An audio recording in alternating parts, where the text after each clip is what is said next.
I declare open this public hearing of the Joint Standing Committee on Treaties. These are public proceedings, although the committee may agree to a request to have evidence heard in camera or may determine that certain evidence should be heard in camera. I remind all witnesses that in giving evidence to the committee, they are protected by parliamentary privilege. It is unlawful for anyone to threaten or disadvantage a witness on account of evidence given to a committee, and such action may be treated as a contempt of Parliament. It's also a contempt to give false or misleading evidence to a committee. And I remind all those present that mobile phones should be switched off or on silent. In accordance with the committee's resolution of 4 August 2022, this hearing will be recorded and broadcast on the Parliament's website, and the transcripts of proceedings will be published on Parliament's website. Those here are filming and recording are permitted during the hearing. I also remind members of the media who may be present or listening on the web of the need to fairly and accurately report the proceedings of the committee. Transcripts of today's proceedings may not be available in time to meet the deadline for questions on notice. Therefore, could you please keep track of any questions on notice so that you're able to respond in the time required to ensure the committee can meet its reporting deadlines. The committee will now take evidence on the agreement between the Government of Australia and the Government of the United States of America on access to electronic data for the purpose of countering serious crime. Before we move to the witnesses that are here, I'll just note on behalf of the committee our disappointment that there aren't representatives from the Department of Home Affairs. That's probably something we can pick up in the hearing itself, or that those who are here may like to address in their opening statement. I do need to say on behalf of the committee that it is the expectation of the committee and of the Senate, under whose rules we operate, that officers will appear before this committee and before committees in fulfilment of their accountability obligations when their presence is requested by committees. And to be told by an agency or a department that they've chosen not to appear, and that if there are questions that are relevant to their carriage of a treaty under consideration can be dealt with by questions in writing, is not acceptable from the point of view of this committee. I will be writing to the relevant secretaries of the Attorney General's Department, the Department of Home Affairs, to seek some further information from them about the decision of Home Affairs today. But I now, in any case, welcome representatives from the Attorney General's Department and the Department of Foreign Affairs and Trade to give evidence today. For the Hansard record, will you please state your full names and the capacities in which you appear before the committee? Chair, Andrew Warnes, First Assistant Secretary of the Electronic Surveillance and Law Enforcement Policy Division in the Attorney General's Department. I might just note in response to what you said that it was only a couple of months ago that I was the First Assistant Secretary of that division in the Department of Home Affairs, and so I had carriage of the negotiations of the treaty while I was in the Department of Home Affairs, and it was the recent machinery of government changes that were announced by the Albanese government that saw my division and the responsibility for this treaty before the committee today move to the Attorney General's Department. So I and my team were in the Department of Home Affairs up till 2 months ago and are now seated in the Attorney General's Department. And I imagine I know that is why the Department of Home Affairs would have turned down the invitation, not because they didn't want to be here, but because the relevant people responsible for the treaty have moved to the Attorney General's Department, being me and my team here.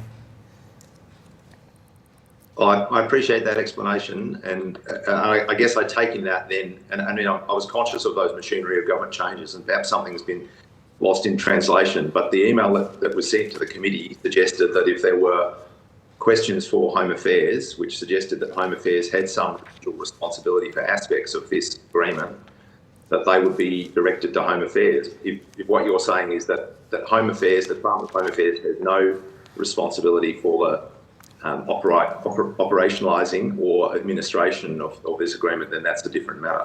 Yeah, I think that's essentially correct, Chair. I mean, the one slight caveat I'll put on that is that the Department of Home Affairs obviously retains responsibility in the portfolio for ASIO, and ASIO are part of this. However, in terms of the treaty, we negotiated in the Department of Home Affairs, and I think we'd be able to take most questions on that. So they might have just been, I think that might have been a caveat to explain if more so than an indication there was particular responsibility there in relation to this treaty. Okay, well, look, I don't want to hold up the rest of the giving of names and the things that I have to do. We'll come back to that question we'll come back to the question if ASIO is still capable of generating orders under this agreement, then someone who's responsible for ASIO ought to be here. I think we can discuss. Yep, I'll pass to the left. Thank you. Adam Knott, Assistant Secretary, National Security Policy Branch in the Attorney General's Department. Amy Burgess, Director, International Production Order Section, International Cooperation Unit, Attorney General's Department. Good afternoon. Kirsty West, Acting Director of the Cross-Border Data Policy Section in Attorney General's Department. And Kate Mitchell from the International Law Treaties Section of the Department of Foreign Affairs here to assist the committee in its on any treaty process related queries you may have.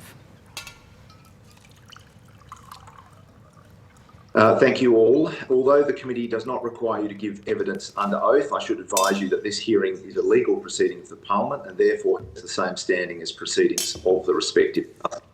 The giving of false or misleading evidence is a serious matter and may be regarded as a contempt of Parliament. The evidence given today will be recorded by Hansard and attracts parliamentary privilege. I now invite you to make a brief opening statement before we proceed to discussion. Thank you very much, Chair. And I really appreciate this opportunity to appear before the committee and make an opening statement about the agreement between the Government of Australia and the Government of the United States of America on access to electronic data for the purposes of countering serious crime. The volume of requests from Australian law enforcement agencies seeking to access electronic evidence from the United States has continued to rise. It mirrors the growth of global communications platforms based in the United States. And requests aren't just coming from Australia, which on average is sending over 100 mutual legal assistance requests a year to the US, but across the globe, countries turn to the United States to get access to evidence that the United States holds by virtue of them being the world's largest data controller. Unsurprisingly, resources in the US to respond to these requests are becoming strained. Many countries have called for an increased speed being required from the United States to obtain this evidence. Due to barriers in the United States law, mutual legal assistance is currently the only avenue for Australian law enforcement authorities to access communication content held by US communication service providers. The total time for the process can be over 12 months. While agencies are awaiting data, criminal activity can continue and victims can be further harmed and innocent people can remain under investigation while authorities wait for information that may exonerate them. The challenges of MLA, mutual legal assistance, are not just felt by Commonwealth agencies, but across Australia. States and territories have told us they're regularly forced to make the tough decision not to pursue mutual legal assistance or to abandon a mutual legal assistance request due to the lengthy wait times and lack of certainty that the evidence will arrive when it's required. As the US describes it, the Cloud Act represents a new paradigm, an efficient privacy and civil liberties protective approach to ensure effective access to electronic data that lies beyond a requesting country's reach due to the revolution in electronic communications, the legacy of 20th century legal frameworks, and the way global technology companies configure their systems. The Cloud Act authorises bilateral agreements between the United States and trusted foreign partners that will allow direct access to electronic evidence in order to fight serious crime and terrorism, while at the same time ensuring a high level of protection of those citizens' rights. Following the passage of the Cloud Act in the US Congress on the 23rd of March 2018, Australia moved quickly to indicate our intent to negotiate a bilateral agreement. Australia entered into formal negotiations with the US on a Cloud Act agreement on October 2019, the second country to do so after the United Kingdom. While negotiating the agreement, domestic enabling legislation to take advantage of the agreement was being developed. The Telecommunications Legislation Amendment International Production Orders Act, commonly known as the IPO Act, was passed on the 24th of June 2021. This Act established a framework by inserting Schedule 1 into the Telecommunications Interception and Access Act that set out requirements for designated international agreements, lifted statutory bars to allow Australian providers to respond to incoming orders from foreign agencies for designated agreements, and also provided orders by which Australian agencies could send requests for content of communications under a bilateral agreement. The bill was extensively reviewed by the Parliamentary Joint Committee on Intelligence and Security, and a bill was amended to address the committee's recommendations, which were primarily aimed at enhancing parliamentary scrutiny of the framework and the international agreements. Following the passage of the enabling legislation, negotiation of the agreement was finalised, and Australia signed the agreement with the United States on the 15th of December 2021. Once the agreement is in operation, national security and law enforcement agencies will be able to make requests directly to service providers who hold the data, providing the requirements in the agreement are met. Direct cooperation that will be facilitated under the agreement will result in a reduction of the possibility of investigations being delayed or abandoned due to the length of time it's required to get data under mutual legal assistance. While the agreement is reciprocal, we are expecting very few requests from the US. This is based on our historical experience in receiving mutual legal assistance requests from the US and the limitations on what Australian source data can be accessed under the agreement. Orders for data can only be made under the agreement for the purposes of the prevention, detection, investigation and prosecution of a serious crime. A serious crime is one with which attracts a maximum possible term of at least 3 years imprisonment. Under the agreement, the orders can only be made for covered data. Covered data is defined in the agreement as content of an electronic or wire communication. In Australia, we'd call that intercept information. Computer data stored or processed, so things like emails, for example, traffic or metadata, and subscriber information when combined with those other types of data. The agreement includes strong protections for rule of law, privacy and civil liberties, including the prohibition on using the agreement to target a person in the other country. This is known as a receiving party person under the agreement, and it's really fundamental to the protections of the agreement. What it means in practice is the United States cannot make requests for Australians' data or make requests for data of persons located in Australia. The same is true of us. Australia cannot make requests for US citizens or data of people located in the US. There are also strong safeguards in relation to the use of Australian source data in prosecutions that could result in the death penalty. Permission must be sought for the use of the data from the Australian government before such data could be used in a prosecution for an offence carrying the death penalty. Consistent with long-standing government policy and the approach in mutual legal assistance, it's expected that this permission would only be given in exceptional circumstances. Those exceptional circumstances would be usually where that information is exculpatory, or that an assurance was given by the United States that the death penalty was not to be sought in that prosecution, or the death penalty was not to be imposed.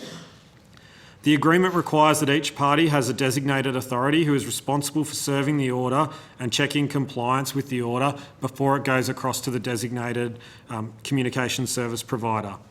We've worked closely with providers that are covered under the agreement, both in Australia and the United States, in order to get ready for implementation of this agreement.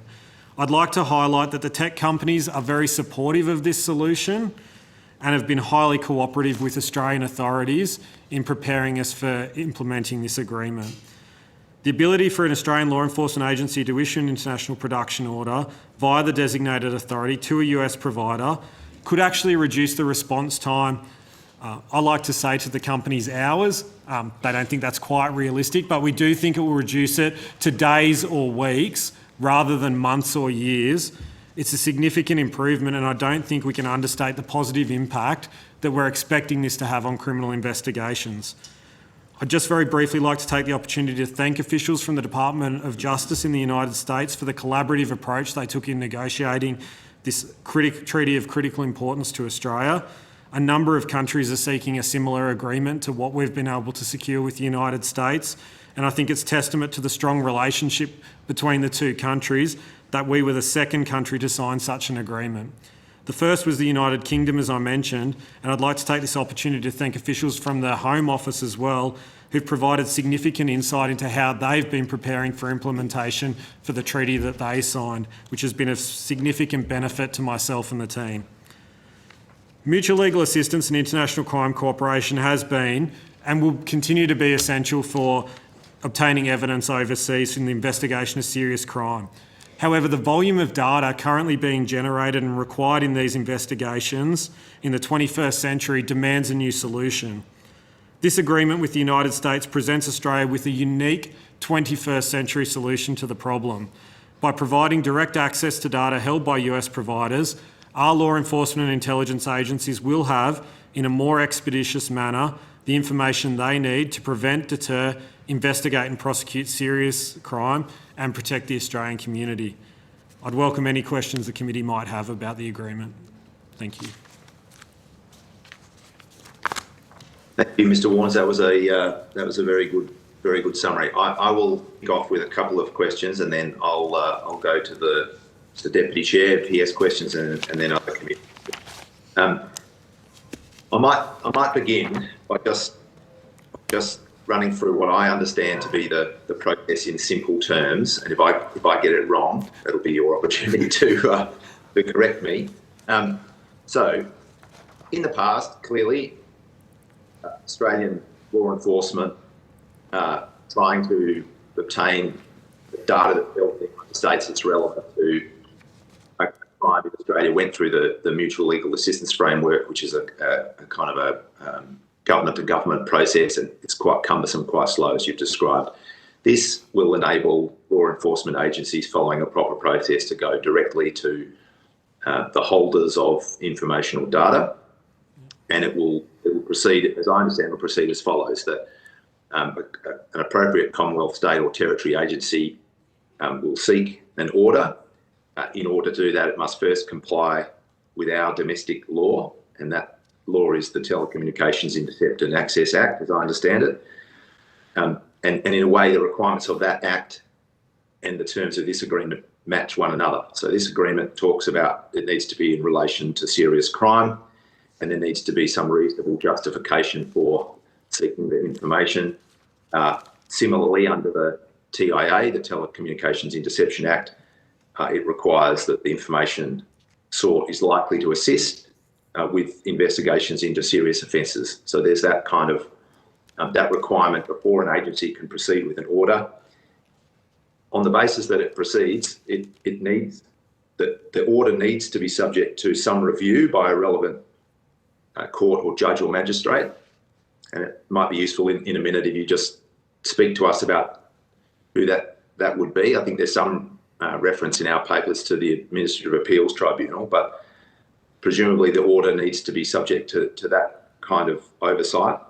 And then on that basis, when those requirements have been met, that it's in keeping with our domestic law, that it's had that oversight tick off by a court or a magistrate or a tribunal, it will receive a certificate from Australia's designated authority under the agreement. Both Australia and the United States will have a designated authority. The designated authority will attach to the order a certificate of compliance, and it can then go direct to the US provider. The US provider will respond to that. If it has an issue with the request, it can raise that issue with our own designated provider. If it's not happy with that, it can ask the US designated provider, and so on. But essentially, it receives that order that's fulfilled all of those requirements, and it meets that request with the provision of information, as you say, hopefully in a matter of days or weeks, and that facilitates the proper pursuit of people who have or are in the process of committing crimes. Is that a fair description of the process? Chair, I think you've done an excellent job, might I say, in describing the process. I think the point I would just note on the orders is the International Production Orders Act, which is in a schedule now in the Telecommunications Interception and Access Act, as you say, sets out 9 orders by which law enforcement and intelligence agencies can go overseas. What we tried to do in putting that legislation through, what Parliament has done, is replicate, by and large, the domestic process for getting warrants. So the same thresholds and safeguards generally apply, that agencies have to go to a magistrate or administrative appeals tribunal member. In the case of telecommunication intercept, that has to be for an offence of 7 years or more. In the case of stored communications, that's 3 years or more. So those things are replicated. The one difference in relation to domestic requirements is for the Australian Security Intelligence Organisation, so ASIO. Currently and existing, the domestic warrants regime, ASIO go directly to the Attorney General for their warrants, as I'm sure you're probably aware. In this agreement, the US requirements under the Cloud Act statute set out that there had to be some sort of independent authorisation process. So another step was put in place whereby the Security Appeals Division of the Administrative Appeals Tribunal would also look at the warrant and undertake the consideration. So there's essentially a two-step process for ASIO warrants in order to meet that requirement under the Cloud Act and allow ASIO to send those national security international production orders across directly to providers. Yeah, so that's very, very useful. So if it was relation to would be described as a sort of a domestic crime, something that's not in the national security space, it would go through the normal process of magistrate or the AAT. In the case of a matter of national security as determined by ASIO, whereas if ASIO was pursuing authorisation to do that entirely within Australia domestically, they would go direct through the Attorney General's department for that authorisation. In this case, they are actually required to go through, as you say, that Security Appeals Division of the AAT. So that's the equivalent. That's the equivalent review, which is required under Article 5.2 of this agreement for the national security production orders, as compared to the things that might be sought by a sort of domestic law enforcement agency. That's exactly right. All right. I want to just pick up the part about the essential interest issue and exactly how that works, and that perhaps you might just describe the difference between the two. We're not expecting that many requests from the US, or at least it'll be disproportionate in our favour, I think, as far as requests under this agreement. But the essential interests that have been identified by the parties on our side, it's the death penalty, and on the side of the United States, it's free speech. I'm not quite clear on who and when the essential interest is determined. I mean, clearly, an Australian provider is going to receive a request from the designated authority in the United States and will be inclined to comply with that. An Australian provider is not likely to be full bottle on the death penalty or the potential of the death penalty to be applied. So is it essentially the sort of the observation of one another's essential interests is something that each country does on the other's behalf? That's I would have to say, a reasonably accurate summary of it. I mean, we've set the whole idea behind this agreement is to set up the checks and safeguards in advance to allow something to happen quicker than mutual legal assistance. So that's the underpinning kind of driver behind this agreement. However, we have called out, as you rightly pointed out, our essential interest in relation to the death penalty and the US essential interest in terms of freedom of speech. The idea is that doesn't prevent requests being made, but that each country is responsible, and this comes through in targeting and minimisation clauses about making sure they understand what data they have and clearly advising agencies that this is data under the respective agreement. So if you think about the practical implementation of how this will work, when data comes back to the designated authority, it will essentially get marked as data, in the US's case, data that was received under the Australian bilateral agreement that carries with it those safeguards.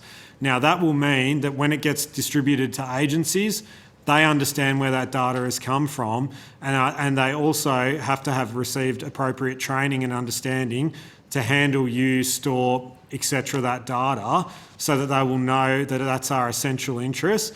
And in order to lead it in any sort of prosecution proceeding that relates to the death penalty, they will have to notify the US Department of Justice, who's the designated authority for the US. They will then have to seek permission from Australia to the Australian designated authority, and the Australian government, as I set out in the opening statement, would then undertake that consideration. Okay. When the Australian designated authority is providing the certificate of compliance, is it expected that the designated authority will also turn its mind separately to the judicial process, the AAT, separately to those questions of minimisation, targeting and privacy? I mean, it's been raised in submissions to the inquiry that obviously a person who is subject to an order is not notified of that order, and I presume is not involved in the judicial process. What has been put to the committee is the potential benefit of having a public interest monitor or some defined part of the process that looks to ensure that essentially the law enforcement world, which quite understandably is focused on pursuing crimes and holding people responsible. The question is, I think I understand. Are those bodies best placed really to give the proper priority to minimisation, targeting, privacy and those sorts of things? And is that something that the designated authority is really expected to do? I think the way I understand your question, Chair, the answer is no. It's not the designated authority's role to sort of remake and re-look at an independent judicial officer's decision, nor do I think we would want it to be their role. I mean, the question of public interest advocates has come up in the domestic framework as well. You may or may not be aware there's currently a bigger electronic surveillance reform piece of work being undertaken at the moment, which is looking at, there was a discussion paper released about 18 months ago now, and work's progressing on electronic surveillance reform, which it has asked about questions like public interest advocates and those sorts of things. We didn't want to put this out of step with the domestic framework. Really what the designated authority is there to do is ensure compliance with the agreement and do those checks, for example, to make sure it's not a US citizen that we're seeking to target when we send the order across, and some of the other safeguards in the agreement that are there. So that's really the responsibility. The domestic law kind of considerations to get a warrant, that's appropriately set out for the judicial officer or AAT member that's considering that warrant, and has the expertise and experience in considering domestic warrants as well when they're doing these international production orders. Okay. One more question from me, and then I'll hand it over to the Deputy Chair. One of the interesting features of the agreement, and it's a one-way feature of the agreement, it really applies to the US more than to ourselves. It seems to be the case that if in seeking information related to a covered person, an Australian who may be involved in committing a crime, we seek that information from a US provider, and in receiving that information happen to get other data or information that is essentially about someone in the United States, this agreement provides the opportunity for Australia to disclose that information to the US if that relates to the prospect of significant harm or threat to the US. Happy to answer that one. Yeah, Ms. West, yeah. Thank you for the question. You're absolutely right. This is not a reciprocal part of the agreement. It originates from restrictions in US law. It's a constitutional principle, I understand, and there are limitations and thresholds that must be met for US agencies to obtain data on US persons. We don't have the same restrictions in our legislation. If there was the flip side example where the US had appropriately used the targeting procedures but inadvertently captured Australian data, we would be comfortable with them sharing that information back with us if it related to a serious crime. Does that help? So this was an additional limitation they essentially put on themselves to make sure they were absolutely clear that they weren't getting additional data through this agreement that they couldn't get domestically. But they would not receive that information from us, but we would be happy to receive that information from them. Well, again, there's not. I think, as Ms. West set out, we don't have the same limitations. So it may well have been that we could get that data domestically. It would still have to be in accordance with appropriate information sharing on the US side and applicable laws, and we would have to have a need for the data. But we just don't have that same constitutional limitation the way the US does. And I think the US system, and I'm supposed to be an expert, I'm not sure whether it's Congress here, but they were very keen to make sure that these bilateral agreements weren't seen as a way to kind of circumvent domestic processes to get US data on US citizens, because that's not the idea of them. They're designed to get over-the-top data from people outside the jurisdiction because of 21st century technology. Interesting. Okay. I'm going to hand over to the Deputy Chair in the first instance, and then committee members should obviously indicate if they'd like to ask questions. Thank you, Chair. Thanks for attending. I appreciate it. You said in your opening remarks, Andrew, that you shared data with trusted foreign partners. Who are they? Who? So that was quoting the US's kind of description of why they were looking at Cloud Act agreements. So that was essentially a quote from the US, which was why they wanted to undertake Cloud Act agreements, is they wanted to provide a way to share data rather than what has been seen as a bit of a frustration of the process through mutual legal assistance. I think it's starting to be clear from the US side who they think those partners are. They've negotiated an agreement with the United Kingdom. They've signed an agreement. They signed an agreement with us. They've announced that they've entered into negotiations with Canada, and they've announced that they've entered into negotiations with the European Union. Oh, excellent. Yeah. Sorry, I must have that's misheard it. And you spoke about the serious crimes. They have a maximum. Talk me through the minimum. So the maximum is a minimum. So don't want. It sounds very confusing. It does. But the benchmark is that it has to be for a serious offence that carries a maximum penalty of 3 years or more. Yeah. So if there's a serious offence that's 2 years, that's out. Can't be contemplated under this agreement. But that is the benchmark. And then offences that carry 4, 5, 6, 7. Up to 15 years or life imprisonment, data can be sought. So the benchmark consideration of serious crime, which is consistent with a lot of places we draw that benchmark in domestic legislation, is 3 years imprisonment. So if it was lower, like 2 years, if some offence carried 2 years, yes. Could there be an avenue for a request to go through? There is. So mutual legal assistance generally has a 12 months consideration for a serious offence, a 12-month threshold. So you would revert back to mutual legal assistance to get that information if you thought it was absolutely necessary. Okay. And there's civil penalties under the TI Act. Yes. Are there similar penalties imposed on US communication providers? So they are actually the ones that will be imposed on the US communications providers. Yeah. So the way that it will work is an international production order. So I might take one step back. Sure. Essentially, there's nothing in the US under this agreement that will compel the United States companies under US law to comply with an Australian order. All that happens is the bar to those providers providing content is lifted where there's a bilateral agreement. So what happens then is our order goes across with no statutory bar, so there's no reason that they can't comply with a valid order. We have said, this may be the one point the companies don't love, is that we have said if you don't comply with a validly issued court order, there will be civil penalties that attach. So that would be the penalty for the US provider, not complying with the order. Now, they've all been, as I said in my opening statement, very much cooperative and keen to assist. They backed in the US Cloud Act agreement through Congress. They actually championed it. So we're not expecting compliance problems, but there may be new providers that don't want to comply. We do have a mechanism in place to say there's a stick as well. So if there's a challenge, is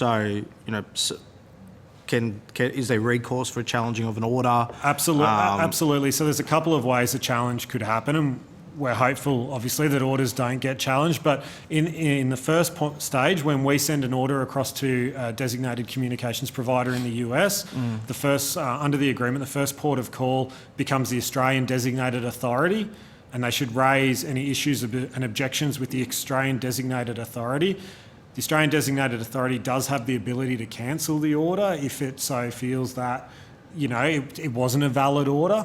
Yeah. If no satisfaction is reached there, then you can go under the agreement to the US designated authority. So the US company could go to the Department of Justice and say, can you take this up on our behalf? We think there's a real issue here. Yeah. And at any time, they could challenge the order issued by the court.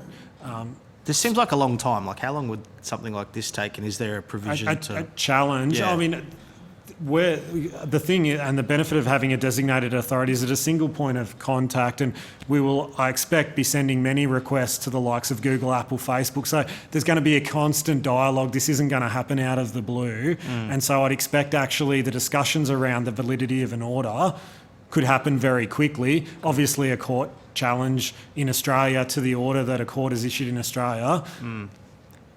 There's not much more I can say. I'd hope it would move quickly. If you're talking about child exploitation and the like, you don't want to be sitting back going through. Absolutely, that's our courts. expectation. And again, we've worked really closely with the US companies so they understand what this domestic framework looks like, the types of orders that they're going to get, what those orders will look like and contain, so they're able to action them quickly and there won't be a need to go through dispute resolution except in the exceptional case. Yeah, excellent. Well, thank you for that. No Chair? problem. Committee members, I'm not sure, Senator Chandler, whether you had your hand up or whether you were just, yes. Okay, Senator Chandler. Thanks very much, Chair, and thank you to the department for coming along today. Just so I have this understanding right, there are two types of offences that an IPO can be sought for. One, the serious category 2 offences are the ones that are listed in 5D of the TIA, and they're not really of concern for my questions today. Serious category 1 offences means any offence that is punishable by a maximum term of imprisonment of 3 years or more. Is that correct? That's correct, yes. 5D, are you talking about interception or stored communications? So there's, in terms of stored communications, yes, it's 3 years or more, that's correct. Yeah, and telecommunications data as well, is that right? Yes, that's For the right. type of IPO, yeah. Yep. So that's any federal or state offence that can attract a maximum term imprisonment of 3 years or more. That's correct, yes. That's So does that mean consistent. that this- Sorry. No, sorry, you finish your answer. I was just going to say that's consistent with the domestic threshold that's in place for stored communications as well. So we mirrored the domestic kind of basis for which you would get a stored communications order in Australia for these international production orders for stored communications. Okay. So does that mean that this agreement will allow for state police forces, for example, to seek orders to access data to investigate offences that carry a potential sentence of 3 years imprisonment? Yes, that's correct. Can you provide me with a full list of all state and federal offences which will attract a potential imprisonment of 3 years? I do not have that one off the top of my head, no, Senator, and you've caught me short of one that's not even in the briefing pack, I believe. There are quite a number of offences. I was going to say it would be a pretty long list. It would be. So why do we have to cast the net so wide for the purposes of this agreement? As I mentioned, the net was cast exactly the same way as in which it is for the domestic legislation. I think it was important to make sure that we replicated what happens in a domestic context, because you wouldn't want it out of step whereby just because of virtue of someone used Google rather than Telstra, there was different thresholds that apply to collecting that evidence, and that there were greater or lesser safeguards in any particular circumstance. So I think it's absolutely imperative that we match to the fullest extent we could the domestic thresholds. And as I mentioned earlier in response to, I think, one of the chair's questions, there is a process by which we're looking at all of Australia's electronic surveillance laws and looking at thresholds. So I think if there's a question about thresholds, that's most appropriately dealt with there, not sort of bifurcating the thresholds that we have here. I can see why consistency is important, but where my concern lies is, there are a list of offences that are, I think we're calling category 2, that I can absolutely see why we would want to be in a position to easily access data in relation to those. But if we're going as far-reaching as what a state legislature could criminalise and attach a 3-year sentence to, there would be laws in relation to free speech, for example, that at a state level would attract a similar penalty. So is there anything that would be preventing a state legislature from, wishing to investigate a speech crime and then being able to use this agreement to seek data from US authorities to investigate a breach of that law, Facebook, Google, that sort of thing? I'm not sure I can ultimately it's a question for state legislatures about the penalties that they put on. We try and draw, it's a kind of a consistent criminal law policy that we look at, and thresholds are taken from maximum terms of imprisonment, because they should be ideally somewhat equivalent offences across the statute book. I do agree that when you get to state offences, it's not something the Commonwealth controls, but it gives you a guide of which to set it. It's consistent with the domestic framework, and I'm not sure there's too much more I can add, sorry, Senator, to the answer. But what you're saying is that it's not possible to,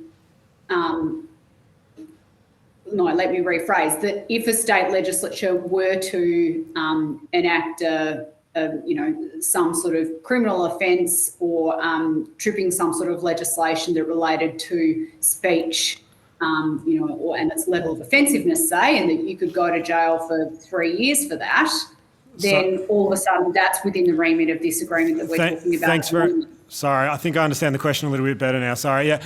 That's actually a really good point, and there's provision in the agreement to make sure that where laws change, we notify the United States and vice versa, so that anything, because they've done an assessment of our laws and we've done an assessment of their laws to see what might raise concerns, and you can see from the essential interest freedom of speech letter that they've flagged a number of offences that they think. So there was an expectation on us that we notify if there was to be a new offence introduced or a significant change. So an existing state offence jumped from 1 year to 3 years in order to bring it within scope, that we would notify the US and that we would look at that, and the US may wish to amend the letter, for example, and say, that one's within our essential interests as well. And it does say any other similar type offences as a catch-all in the essential interest letter as well. So yeah. I think that would be an issue that would be raised. Yeah, and you've segued very neatly into my next question, which was obviously the US have put a number of checks and balances on their end in to ensure that free speech is protected. But what checks and balances have we put at the Australian end to prevent Australian authorities going on fishing expeditions through our personal communications if they're trying to prosecute a speech-based offence? What protections have we put in for Australian authorities to make sure they're not going on fishing expeditions to the US? Yeah. It's the warranted provision, Senator. Like that is the key crux of you have to go before a court and you have to be able to be very clear that you can meet the warranted provisions that are set out in the International Production Order Order Act in some detail, and you've got to go through the privacy intrusive nature of what you're seeking, why it's appropriate and related to the offence.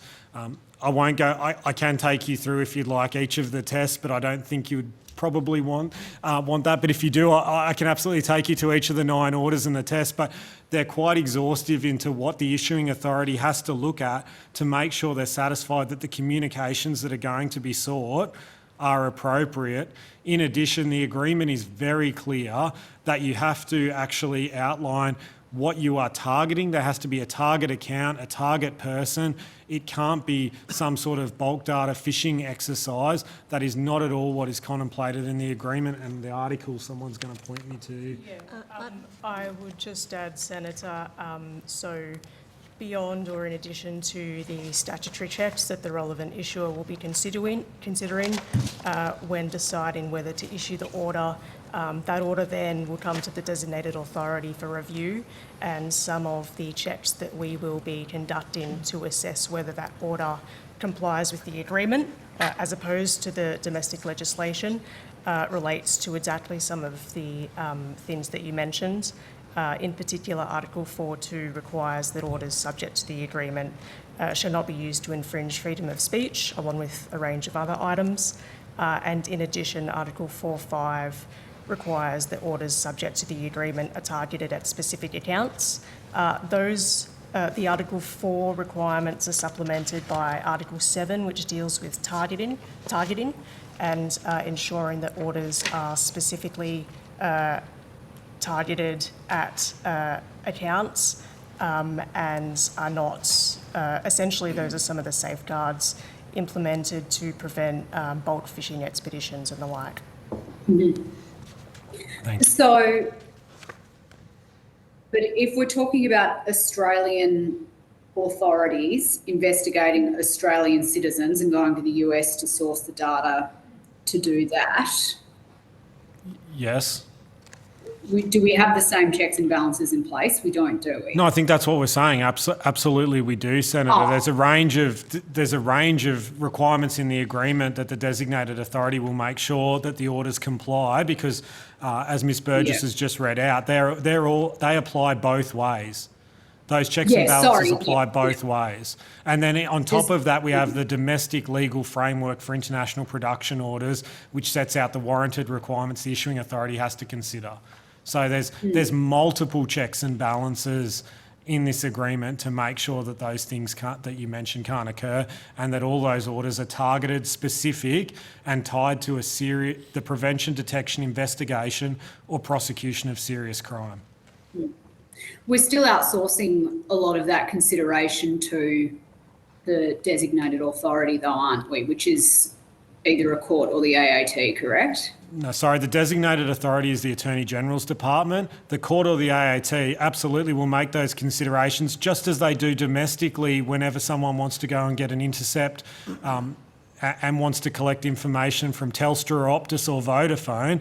The exact same kind of considerations apply under an international production order when they go to Google, Microsoft, Facebook, Apple. And that I think is appropriate and how it should occur.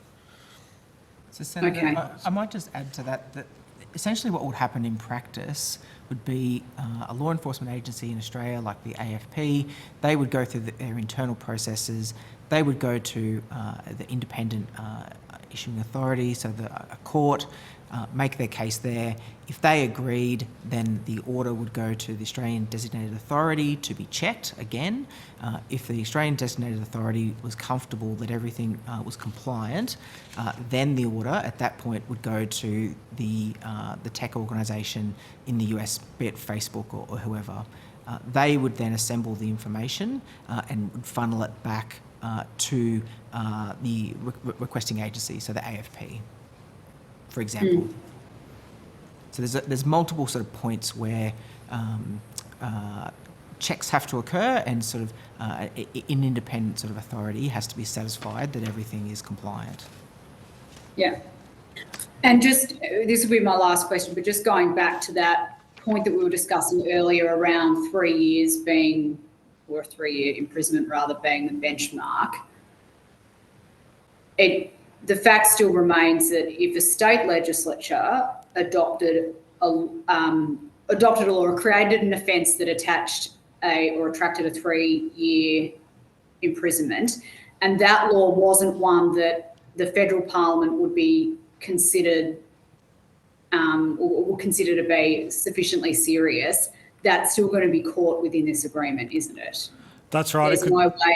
There's no way of the federal parliament carving out and saying, well, just because a state parliament has decided to make it, attract an offence of 3 years imprisonment for jaywalking, we can't carve that out. Jaywalking's a silly example because you wouldn't really intercept communications for that, but you know what I'm trying to say. I never purport to give constitutional advice because my constitutional law counterparts would get me in a significant amount of trouble, but I think there would be some issues with something that was set up like that. So the way that we've set it up, as I said, is to draw a benchmark. State parliaments have independent legislating authority. If there was a problem with this particular offence, we would absolutely look at that. We would notify the US and we would deal with it through the agreement process.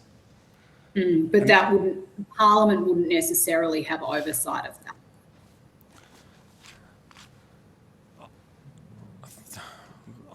I think that there's reporting on offences, so you would see if that offence was ever used. The reporting would. There's a range of reporting provisions under the International Production Orders Act to make sure that it's very clearly set out what sort of offences are being considered. So I think there would be some oversight. Okay.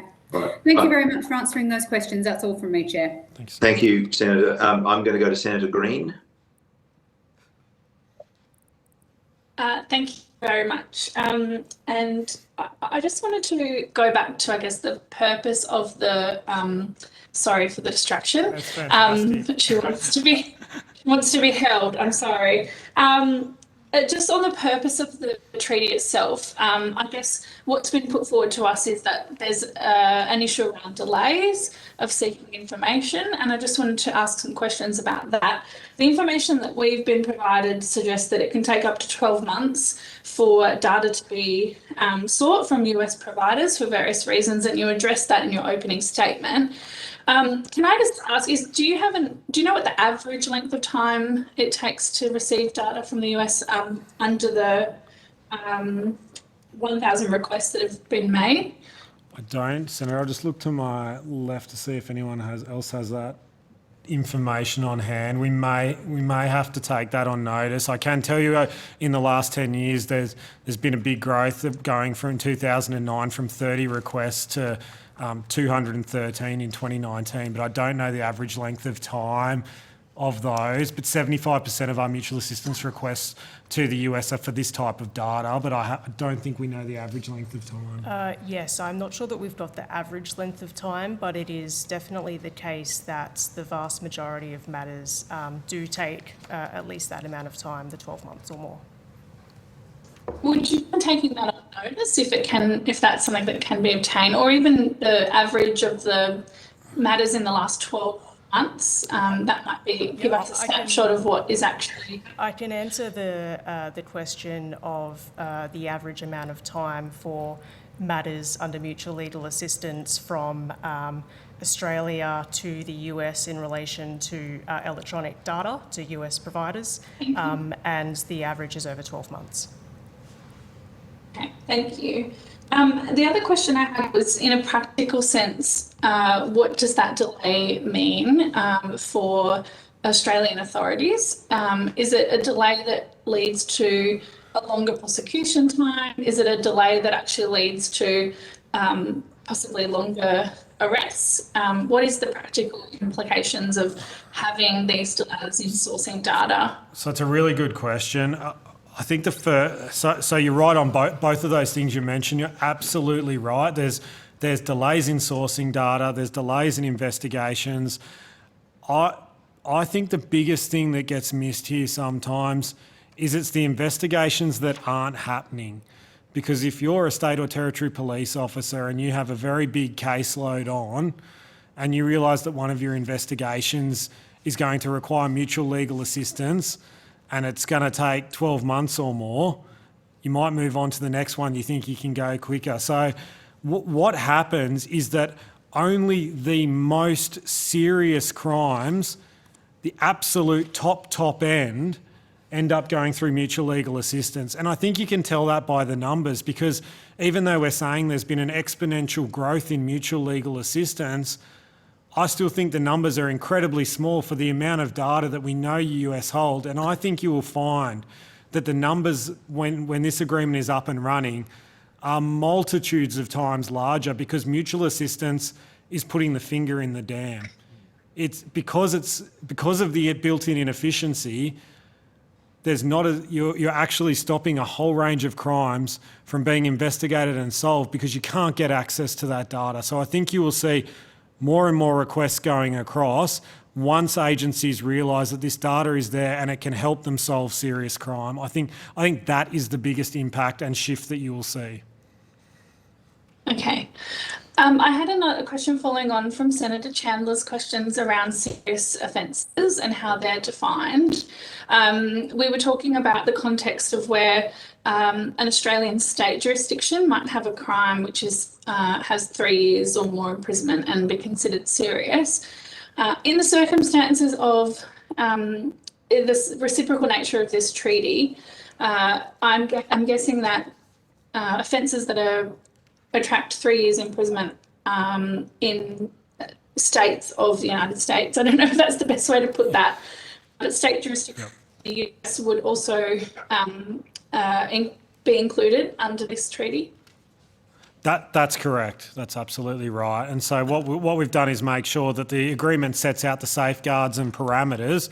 There can never be, as I think you say, a full look across all of the United States and the federal legislation to check every single offence. This treaty puts up front the kind of all the safeguards that Ms Burgess mentioned in Article 4 around what's expected, that it can't be targeted at speech, political opinions, etc., to make sure that those safeguards are up front, irrespective of the offence, has to be targeted in nature, and you can't source Australians' data when you're doing it.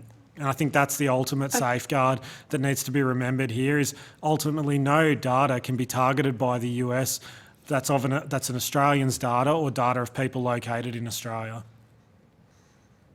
Okay, but requests by US jurisdictions for data from Australian providers would relate to crimes not committed but alleged to have been committed by US citizens. I was just wondering in regards to, there's been a change, obviously, in Australia. We are heading towards the decriminalisation of abortion in most states and territories. But in America recently, they've had an overturning of Roe v. Wade, which means that there are some criminal offences now in some states that relate to that crime. Is that a circumstance where, under this agreement, Australia would be notified of a change or substantial change to criminal new crimes or different classifications of criminal offences? I might take that notice on that one on notice. I can say obviously that I'm not sure we needed to be notified because we're certainly aware of the US Supreme Court decision here in Australia. So that's something we're aware of. But unless my colleagues have anything further, I think we might take that on notice and get back to you, Senator. That would be helpful. And I think if you might want to take on notice as well, I guess whether that has been part of the agreement discussions in any way, that change in the law in the US? I think I can tell you that now, as it hasn't been part of the discussions, and that's because the discussions were wrapped up before that change happened. So It didn't form part of the discussions. Okay. Thanks, Chair. I might leave that there. Okay. Are there other committee members who would like to ask a question of the people before us?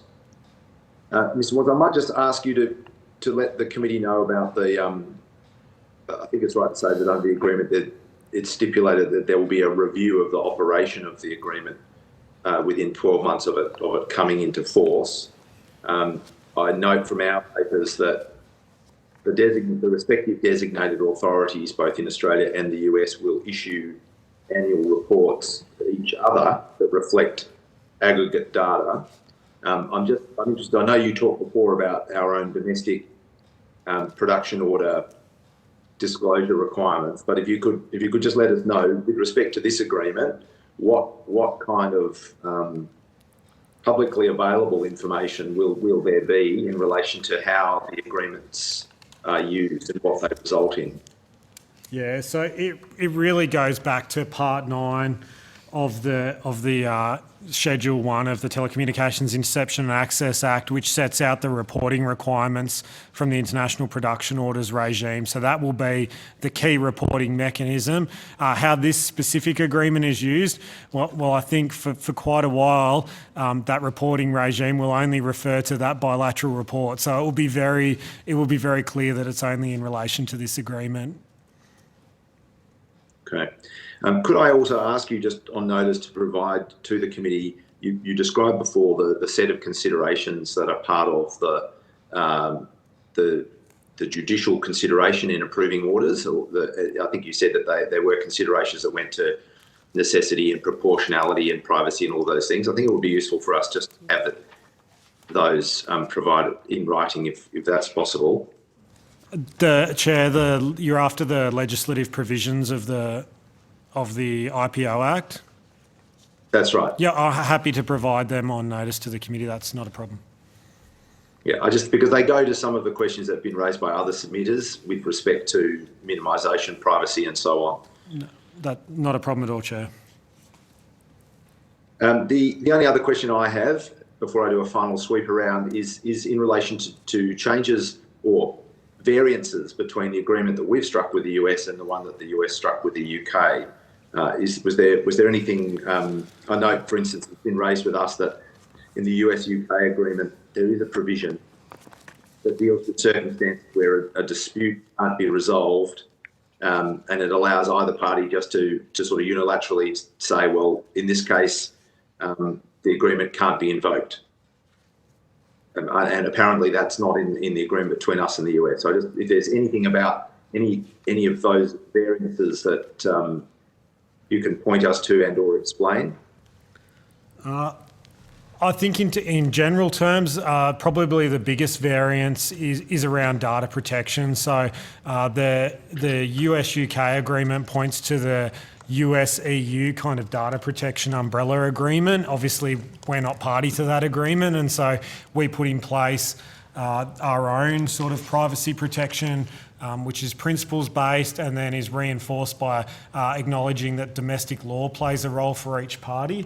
So I think that's really key, that's how we've set out the privacy protections in the agreement.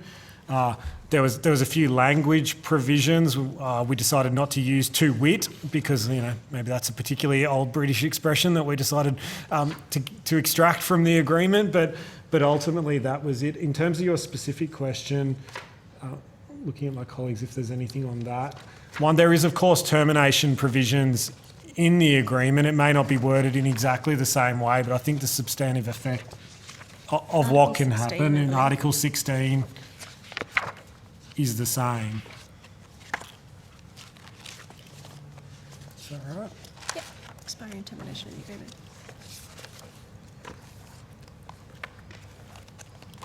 The suggestion I have is that under Article 11.2, it really just says that disputes are to be resolved between the parties and they consult as necessary. Whereas apparently in the US-UK one, there is something that essentially says that where you get to the point where a resolution doesn't appear possible, either party can simply say, well, in relation to this particular order that you're seeking to make, game over. Chair, I can answer that one. So Article 511 of this agreement does capture that objection process whereby in relation to an individual order for which the agreement has been invoked, if through that objection process agreement on how the order is to be treated cannot be reached, then that does capture the process by which the order could be cancelled by the respective designated authority. And that, of course, is also the power to cancel an order in exactly that situation is also reflected domestically in Schedule 1. Okay. I have a question from Senator Canavan, so I'll go to him. Sorry, Chair, just coming off mute. Thank you very much, Chair. And now I've missed some of this, so if any of my questions have been covered, please just let me know. I don't want to repeat things. I just had a question about the 1,000 requests we've made over, how long's that been, over a 13 or 14-year-old period? 10-year period is the best stats I have, about 1,000 requests over 10. Okay. What's the average time it takes under the MLAT process? You've managed to pick the one question that I think one of the two questions we took on notice. We don't know the average. We don't have the average before us. I think Ms Burgess's answer was generally it seems to take around that 12-month period. Obviously, happy to. Yeah, thank you for the question. I would just add that, of course, it is case specific, and some matters, of course, can be progressed more quickly, and others take longer. But it is, I think, fair to say that over the course of the last 12 months, in terms of the mutual legal assistance requests that Australia has sent across to the United States for electronic evidence under what would be captured by orders under this agreement, the average is indeed 12 months or more. It's not a fast process. Yeah. And I think I'll just add to that, when we try and provide that average, if we can extract it, just to be careful that it's not misleading, because as Ms Burgess suggested, there is times in life-threatening situations where you'll be able to do a mutual assistance request in a matter of days. But when you've got life-threatening situations happening around the world and going to the US authorities, that limits the amount of urgent capacity. And what you see then is the rest of the requests bleed out to taking a very long time to action because of just the sheer weight of volume. Okay. Thank you for that.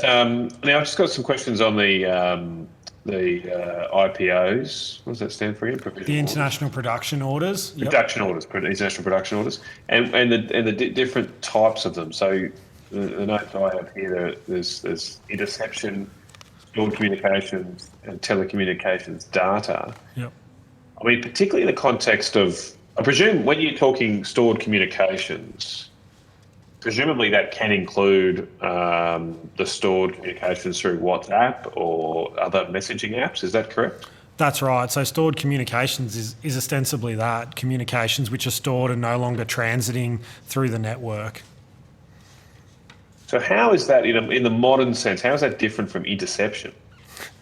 I would take interception to mean intercepting a phone call or some such. But it's an excellent question, and something that we're having live discussions in electronic surveillance reforms around the difference between interception and stored communications in a modern global communications environment, and how one thing becomes intercept in 1 nanosecond, and the next nanosecond it becomes stored communications. I think you've hit upon a point that we're grappling with as we speak.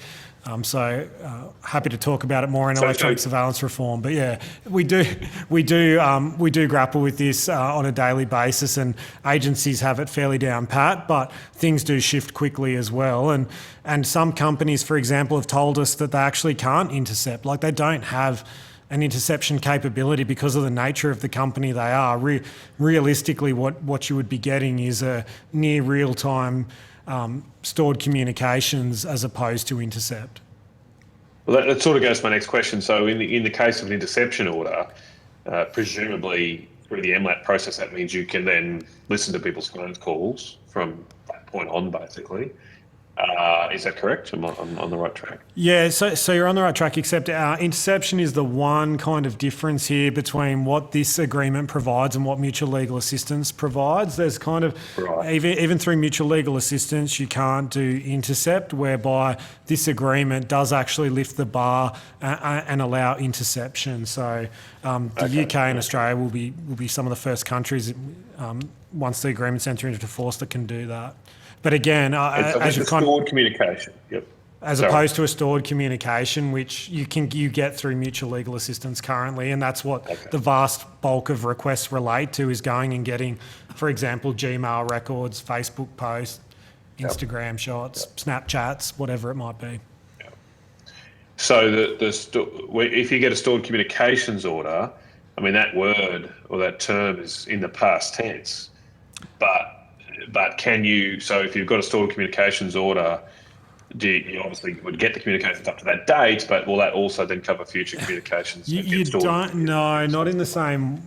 It's quite. It's a good question, but not in the same way. No. So you're right. Stored communications are kind of historical, and so there is provision to get prospective data, telco data under Australian domestic law, but you don't do prospective stored comms in the same way. So. No, what you would do is go and get another stored communications order if you needed to get it, or you might be able to get an order that lasts ostensibly for that 90-day period. But it is tricky because it's not the same as what you'd expect under intercept, which is essentially a prospective warrant to get that data as it is generated. Okay, all right. Sounds a little bit vague. I mean, where I'm going with all of this is that there's actually a difference then. Seemingly under our laws or the agreement that to get intercept it has to be a serious category 2 crime, but stored communication serious category 1. I mean, given the merger, if you like, you've already mentioned about in a modern environment how stored communication is very similar to intercept. In any case, why is there still a distinction on the threshold to get those orders? Senator, it's like you've read my the discussion paper the government put out 18 months ago where we raised exactly this. Well, I haven't got an order to receive your communications, so I couldn't have done that. So we raised exactly this question about the thresholds and whether the thresholds should be merged or different. So it's the same.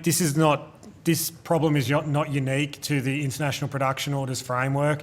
As I mentioned, this is reflected in the domestic framework as well, this distinction. There is a live question. Dennis Richardson, when he did his review, looked at that distinction, suggested maybe the appropriate threshold would be bringing them together at a sort of a 5-year threshold. So that is kind of under active consideration at the moment, and there's work going on outside of this agreement to look holistically at Australia's laws and consider that.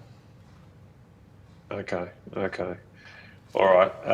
And look, just one final, thank you for that. It sounds like a issue under review.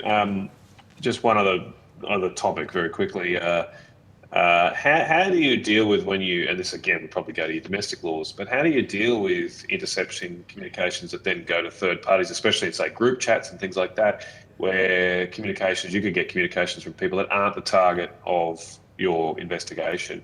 How do you handle such information where it might not be relevant to what you're doing? Yeah, it's again a good question. It comes up in the domestic law context. I think the best thing I can point you to, if we're going back to the agreement here, is Article 7, and the targeting and minimisation procedures are quite clear and explicit about how law enforcement and intelligence agencies are expected to deal with information around quarantining, destruction of that information. So actually the agreement is very clear about what's expected.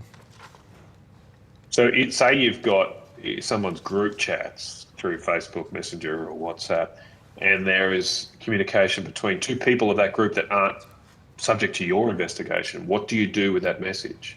Yeah, again, it's quarantined, destroyed. That's the requirements of the agreement. The Ombudsman will be overseeing these agencies, just as they do in the domestic context, to make sure that data is appropriately dealt with. Okay. Senator, all right, thank you for that, Chair. Thank you. Oh, sorry. Sorry, Senator, the only thing I was going to add to Mr Warren's response there was that the targeting minimisation step applies at multiple points in the process. So there will be sort of a checking to try to identify whether any unintended targets have been picked up in the material that's provided, and then there's provision for how that information is then stored and protected and just destroyed or dealt with otherwise. So there's a few points in the process where those sorts of things are checked and are looked at and action is taken. Okay, thank you very much for that. Thank you, Chair. Thank you, Senator. I don't believe we have any further questions. I've got one more question. Sorry, Chair, I have one question. Yes, of course. Is that you, Mr. Pike? No, it's Sam Birrell. Oh, sorry, Sam. The guy who's here in person. Yeah, you deserve it then. Just following on from Senator Canavan, and just forgive me on the vagaries of the requirements of the providers, but the question of interception and stored data, some of these providers have platforms where there's communication that ceases to exist after however long it's programmed for. I think Snapchat might be like that, and some others.